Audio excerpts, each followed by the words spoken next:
እንደዚህ ቢላችሁ ማንም ሰው አትጨነቁ። በመድኃኔ ዓለም የሚያምን ሰው እገሌ ደገምኩባችሁ ውሸቱን ነው። እንደውም እውነቴን እነግራችሁ በዚህ ዘመን ጠንቋይም የለም፣ አይሆንለትም።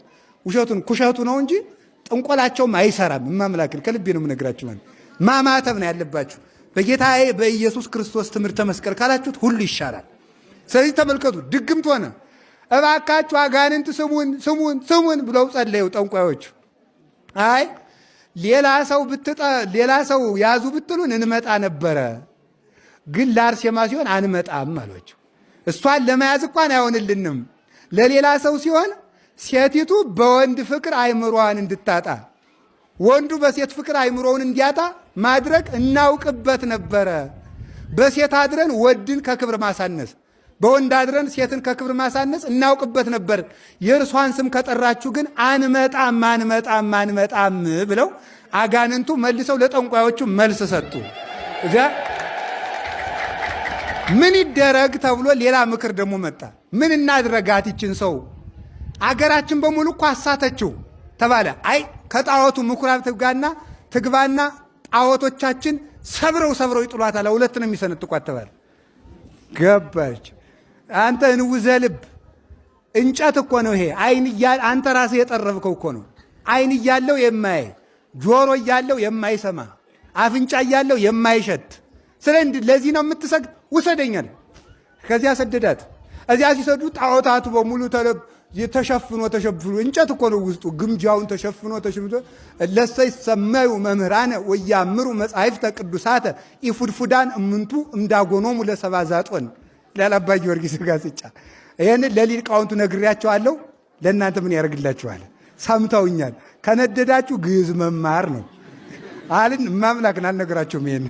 ስለዚህ እዚያ ታጅሮ ተከናንቦ ተሸፋፍኖ እዚያ ይውላል። እዚያ በኋላ እየተሰገደለት እንደዚያ ተሸፋፍኖ ሲሆን ቅድስት አርሴማ በጌታዬ በኢየሱስ ክርስቶስ ስም እያለች ስትገባ ጣዖታቱ በሙሉ እንክት ስብር እያሉ ወደቁ። ስለዚህ ተመልከቱ፣ ግማሹም ሰጠመ፣ ግማሹም አፈር በላው። ቆይ ከዚያ በኋላ ንጉሱ ቢጨንቀው በማታለል ልሞክር ብሎ ነይ እስቲ ቆይ ግን አንቺ ምን አድርግ ነው የምትይኝ አለ። ምንም አድርጎ አላለችም እኮ እሷ አድርጉ ብላ ሳይሆን እነሱ ናቸው ንጉሱን ካላገባሽ ምን አድርግ፣ በጌታ በኢየሱስ ክርስቶስ ስም እመን አለችው። ያንን አይሁድ ሰቅለው የገደሉትን ሎቱ ስብሐት ለሱ ምስጋና ይግባው፣ ያንን ወንበዴውን ነው ወይስ ደግሞ ጳውሎስ ጴጥሮስ የምታያቸውስ እነዚያን ሰውን በጥንቆላ ሲያሰስቱ የነበራቸው ነው? ሄድ አለችና ምራቋን ፂቅ አረገችና ሂዳ በጥፊ ንጉሱን በእውነቱ አንዳንዶቹን ውቀሷቸው፣ አንዳንዶቹን ገስጿቸው ብሏል ቅዱስ ጳውሎስ። ሄደችና እዚያ በኋላ በጥፊ አለችው። አያችሁ፣ እሷን ሲያሰቃያት አልመታችውም። ክርስቶስ ሲነሳ ነው የተነሳችው። ክርስቶስን ሲሰድብባት ግን ሄደችና በጥፊ አለችው። ኧረ ተይ አርሴማ ተይ፣ በጥፊ አትምችኝ። እኔ እስካሁን ታገዝኩሽ። ምን አርጌሽ ነው ሁሉ የምታሰቃይኝ? አንተ እንውዘ ልብ። እኔ አላልኩም። እኔ እኮ ያልኩሽ ሌላ አይደለም። ከቤተ መንግስት ገብተሽ ለእኔ አንድ ፍሬ ልጅ ስጪ ነው ያልኩሽ አላት። 5 ምክር መከረችው። የማታገኘውን አትፈልግ፣ የማትጨርሰውን አትጀምር። ይሁላችሁ ተመልከቱ። የማታሸንፈውን አትጣላ፣ ድል የማትነሳውን አትከራከር፣ የማትወጣውን ባህር አትዋኝ አለችው። 5 ምክር። ይሄ በጣም በጣም በጣም ይሄም ብቻ ብንማማረው አውሎ ያሳድረን ነበር ማምላክን። እነዚህ 5 ችግሮች አሉብህ።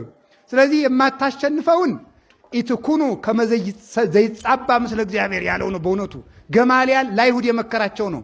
ከእግዚአብሔር ጋር እንደሚጣላ አትሁኑ። ከቅዱሳን ጋር ስትጣሉ ከክርስቶስ ሰማዕታት ከክርስቶስ ሐዋርያት ጋር ስትጣሉ የምትጣሉት ከክርስቶስ ጋር ነው አለ የሐዋርያት ሥራ ምዕራፍ 5 ላይ።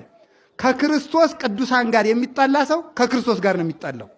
ስለዚህ የማትጨርሰውን አትጀምር አለችው። ይሄንን አይ እንግዲህ የማይሆን ከሆነ ሰማዕታቱን በሙሉ እሷ እንድትፈራ ሌሎችን መጀመሪያ ገደሏቸው አለ። 27ቱን በአንድ ቀን ሁሉንም ገደሏቸው፣ በሰይፍ እያሉ ማለት ነው። በሰይፍ እያሉ ሲገድሏቸው ከዚያ በኋላ ቅድስት አርሴማ ሄደችና አንገታቸውን ሲቆርጡት የሰማዕታቱ አንገት በአየር ላይ ቀጥ ብሎ ለ1 ሰዓት ይቆይ ነበር፣ የክርስቶስ ምስክር መሆኑን ለማሳየት። ያንን ትቀበልና እሷ ከአንገታቸው ጋር ስታገናኘው ሰይፍ እንዳላረፈበት መልሶ ይጋጠም ነበረ። ይህንን አይተው ይህንን ታምር ሲያዩ ወታደሮች እኛም በነ ቅድስት አርሴማ አምላክ አምነናል እያሉ ደግሞ መሰከሩ። አዎ የክርስቲያን ደም ዘር ነው ያልኳቸው ስለዚህ ነው። የክርስቲያን ደም ዘር ነው። ወታደሮቹ በጥቅላላ እኛም በቅድስት አርሴማ አምላክ አምነናል እያሉ ተከተሉ። ከዚህ በኋላ እንግዲህ ምን ይደረግ ተባለ። አይ ይችን ሰው ምን እናርጋት? የባስ ጸለያ እንዳታጠፋ እንፈራለን አሉ። እንዲያውም እንተርክልህ አሉና ንጉሥ መሳፍንቱ ቁጭ አሉና ቀድሞም ጊዮርጊስ የሚባል ሰው ተነስቶ እንደኛ ያሉ ነገስታትን 70 ነገስታትን አጥፍቷል። ደግሞ ይች እንዳታጠፋን በጊዜ እናጥፋት አሉ። ይሄ ምን ይላል ጊዮርጊስ የምትለው ደግሞ እሱ ምንድን ነው አለው። አይ እንግዲያስ እንደውም እኔውም አምነዋለሁ ደግሞ እንደውም አሉና ደግሞ ተመልከቱ ከወታደሮቹ አሁንም ከፍሌዎቹ በቅዱስ ጊዮርጊስ ስም አመኑ። ገና በታሪኩ ሲጠቀስ ነው።